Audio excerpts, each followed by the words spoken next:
So, guys, welcome to the First Division preview show. We've got 5 games this Friday. I've got Daz Hartnett with me once again today. And I suppose we'll start off, Daz, why not, at the Carlisle grounds where Bray Wanderers take on Cork City. Bray Wanderers are 8 points clear of Athlone with only 3 games to go as well. So it's, 4 games to go. So 12 points available. It's looking good for Bray, despite... We were a bit worried about them, weren't we, actually, the last week? But Athlone lost and Bray won. So it was just a sigh of relief for Bray. But, I think they do need to find a bit of form regardless, I think, going into the playoffs, don't they? Just to keep that momentum going. Yeah, definitely. Like I've said in, previous weeks, I think confidence is a lot of things in football. I think if you're confident, you're not going to make silly mistakes. Or if you do, you're going to recover very quickly. If you're not confident, you are going to make silly mistakes and you're not going to recover very quickly. And I think a lot of teams have shown that throughout both leagues this season, playing like that. If you're confident, you're going to do well. If you're not confident, you're going to make errors. And, Bray, I think for that reason, they need to find form. They need to start scoring goals or even being defensively more solid at the back. And I think once they can do that going into playoffs, should back themselves a lot better, knowing what they're capable of. And, they do deserve to be where they're at. Obviously, they've accumulated enough points to be at where they're at. And the First Division is very interesting. There's a lot of, places up for playoffs. Even if you finish nearly mid-table in the league, you'll be in the playoffs. So that's unusual. Not a lot of leagues are like that. But the fact that it is like that, a mid-table team can reach playoffs, which is a bit mad because you wouldn't really see that anywhere else. And if you're mid-table, you wouldn't really, be thinking you should deserve to have a chance to go up. But we've seen it happen with other teams. And so, I think, that can get to some teams. They're not really playing the best, but they're in playoff position. And it might be the most confident team and the best team in the world, but they're there. And, I'm not saying that Bray aren't, obviously, but, Bray are there and they definitely need to try and find some form. And they're going up against a Cork team who are obviously playing pretty okay lately and have, okay results in the last 5-10 games. They've turned it around a little bit and they're a lot better than what they're at. So it's going to be obviously a lot harder to go, but they are at home and they're very hard to when they're at home. Yeah, exactly. And I think from Cork City's point of view, I personally think they don't want the season to filter out either, because I think they need to keep a bit of momentum going in for next season. So they need to try and finish the season as strong as they possibly can, because I do think that's important. I don't like when teams have 3 or 4 games to go just let their season, go descend into nothing, basically. So, I do think it's important they keep that up. But for Bray, I do think Bray will bounce back. Obviously, they had a couple of defeats, but they won the last day. So I think they'll bounce with another win here. And I think they might beat Cork 2-1. Yeah, I think so too. I think, if they start finding a bit of form, a bit of rhythm now, that will take the playoffs, and they'll probably hope, from their point of perspective, probably play a lot better and be a lot more confident, score more goals. And it'd be interesting to see how to do. The playoffs for them are probably more or less cemented. So that'll mean then the manager might try and play differently. He might try players in positions. He might try maybe a different way of playing. If they go a goal up, he might be trying to shut up shop and see what they can do to try and win a game ugly, to just dig in deep and just take the 1-0 win. And, he could be trying things like that. And if he tries like that, experiments, Cork could capitalise and that actually get the win. Cork are obviously lingering near the bottom. So if they lose, they lose. If they win, that's great. But like you said, they definitely shouldn't go through the motions. And some of the fans have stuck with them through really hard times where they're at. It's terrible to see a Cork City team where they're at. We need a good, strong Cork team in the Premier Division, but the First Division for now. But for the fans' sake, they definitely need to put the last few games up to their teams and get results and try and win all 3 or 4 of these games. There's no point in going through the motions, just seeing the game out, showing up, and if we win, we win, and if we don't, we don't. That actually is going to get nowhere. So they definitely need to try and get results on the board. And like you said, it annoys me too seeing some teams, lingering around. Players just don't seem up for it. They don't want to get injured or move sorted out. Seeing the season now and they don't really care. Who knows? That goes 2-0. I definitely think they'll win this one 2-0, and just don't really see Cork getting anything out of this. I've said this before, getting much, and they have got stuff out of games. I've said that in, so maybe I might have jinxed Bray now for doing that. Cork might come in and turn them over. Speaking of which, I mean, we've got Athlone and Cabinteely like 6 and 8 in the table. Athlone, like, it's highly unlikely they're catching Bray. Cabinteely's season, they've had one draw all season, interestingly, Cabinteely, but their season is just, I don't know, meandered, to be honest. Nearly all season, it feels like that with Cabinteely, if I'm honest with you. Like, this should be a free hit for both teams. You know what I mean? Both teams should be going out to try and play a bit of, bit of risky football, even from Paul Doolan's point of view. You know, it's been inconsistent since he's come in as well. They haven't really had a manager bounce. They did beat Galway 1-0 away, but since they've gone back to what they were at before that. So, you know, Doolan needs to find out as much as he can about these players in the last 4 games so he can decide for next season, okay, maybe this is what I want, this is not what I want. So it is playing an important part from their point of view. From Cabinteely's point of view, I don't really know where to go from here, to be honest with you, into next season. Yeah, look, I think firstly on Athlone's perspective, I think it's out of Doolan's hands. I think it's the powers that be at the club that's going to dictate who they have next season. Athlone could very easily have a much better or much worse team next season. They could very easily not have that 11 players that they have. A lot of them individuals that signed at the start of the season might not be there next season. Eyebrows raised throughout the league with some of the names that they brought in. Like, we all know about them. We don't need to go through them. Like, you know, they brought in a lot of quality that people just weren't expecting them to bring in, and they did. And they got investment somehow. I don't know how they did it, but they did. They probably would have been trying to get into playoffs, even in the 5th, and they're not. They're not there. They're not really near it. They're probably not going to get anywhere near it, really. That might pull investment, I think, for next season. So they mightn't have these players next season. So Paul Luna might know this. He might have a budget set for next season. He might try and keep 2 or 3 of these players that he has as playing for him, and try and get a few other bodies in for next season, and try and finish higher up. I think though, looking at Cabinteely, though, like you said, the direction that they're going in, I think they're going to just linger about in Division 1. That I don't really see any investment coming in.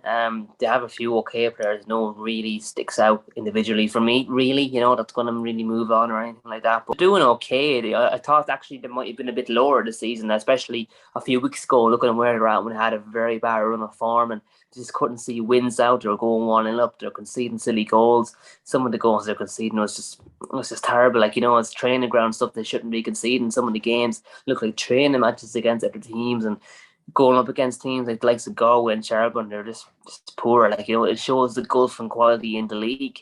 But that's the same for a lot of teams that's down around there. There's no point comparing Cabinteely to all of it. It's the same a lot of teams that's down there. But look, there's not really much to play for either team, really. I actually tipped Athlone the last time to win, and they didn't win.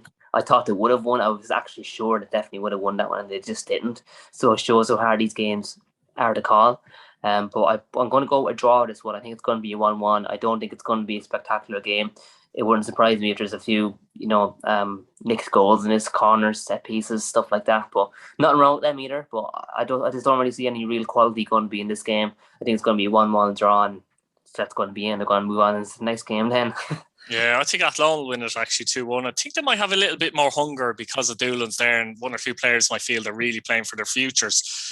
Cove Ramblers take on Galway United, and Cove have just, they've just, since the new manager came in, they've got worse, let's be honest about it. And that's not to say that it's going to continue to get worse into next season, but they have to look at a few things at the club. I don't really know what went wrong with them this season. They're 9th. They're only 4 points ahead of Wexford, by the way, now. They're 10 at one stage. Only a couple of weeks ago, Wexford are winning games. We'll get onto them in a minute. But Galway had a cracking result last time out against UCD 4-1. And I think a bit of a statement result. And I would suggest that they're probably favourites to get through the playoffs and actually play the 9th team in the Premier Divisions. I can't see anything bar Galway win here, even though they're set. I just think they're going to be too strong, Dads, for Cove here. I think all around Galway are strong. They've got full-time players. They've got players that played in the Premier Division. They've got experienced players. They've got a lot of things that Cove don't have. Cove don't have experienced players. Cove don't have good individual players. Cove don't have players. A lot of their players came from the Munster Senior League. It's a very big difference coming from the Premier Division to the Munster Senior League.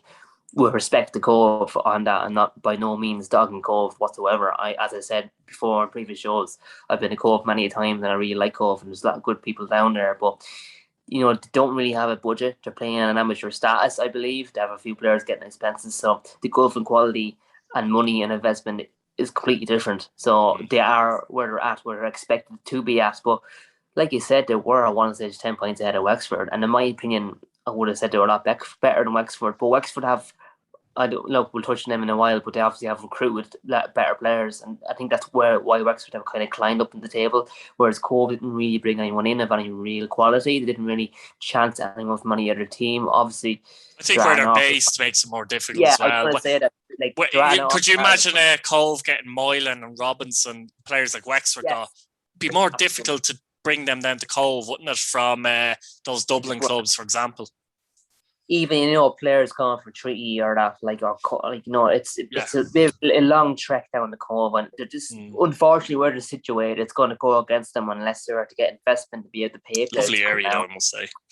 It's a lovely area. It is. It sure is. But look at it from a perspective, that's going to go heavily. I think even free players that's going to be available in the league, or have to pay them serious money to try and get them down. And that's going to be a recurrent problem for them going forward. And I believe that's one of a good few reasons why they are where they're at. And unfortunately, that's not really going to change. Looking at Galway, though, I would definitely fancy them to be playing that 19 in the Premier Division. I think, looking at the other teams that's up there, I think you'd have to look at Galway, look at the results Galway have got against them teams, and you'll see that they've come up with the most wins out of all of them against head-to-head going against all these teams. Galway bet all these teams, I believe. Anyway. Also beaten Shelburne, by the way, the only team that's beaten Shelburne in the league as well. So that's something as well, I think.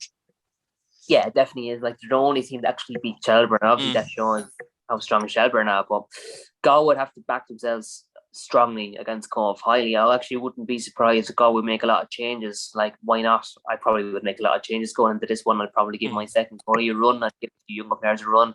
I don't want to be throwing away points, but I definitely think some of the other players that don't really start would still probably get a win over Cove. Cove would just be going through the motions. I hope not. But they are lingering down the 8th position, 8, 9, whereas Galway are second and flying it. They're not going to want any injuries to any top players. There's no point in risking them, in my opinion. Have them in the team by all means on the bench, but I just wouldn't really be risking them against Cove with respect. It's just neat. I think also I'd like to see what my other players could do. They'll be hungry to try and get into the team and try and make a name for themselves. It could be good to have a bit of a shake up and a bit of a change. I don't really see any other way. I think it's going to be Galway to win 3-0 against Cove. Prove me wrong, Cove, but I think it's going to be Galway 3-0. Yeah, they could do, as you say, but I do think comfortable win for Galway as well. I suppose if I had to go for a score, I'll go 2-0.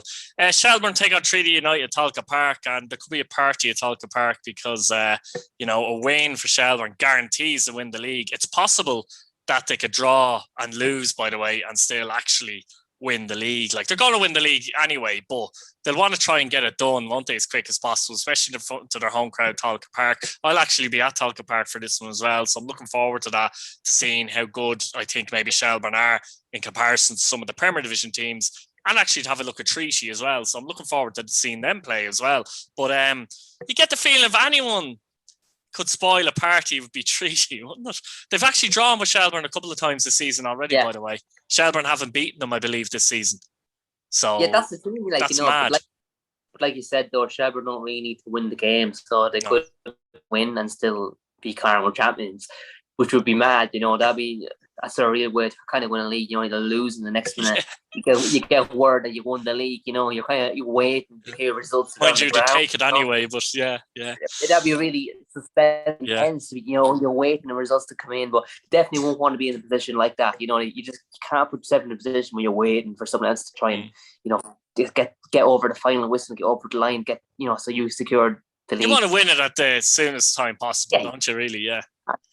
You want to put on a spectacle for your fans, a night that they're going to remember, and one loss all season. That's really amazing. For Shelburne, they've been playing quality football. We all know the players that they have. The quality that they possess. They've got quality all over the pitch. It'd be interesting to see who they recruit for next season and who they bring in. I definitely think they'll bring in a few well-known faces next season. They will have to bring in a few characters with few experience. They won't want a repeat of the last time they're in the division when they go down. But like you said, Treaty, the ones they've been drawn against them, and if they've given them hard games, it wouldn't surprise me if Treaty actually got something out. It's got a draw.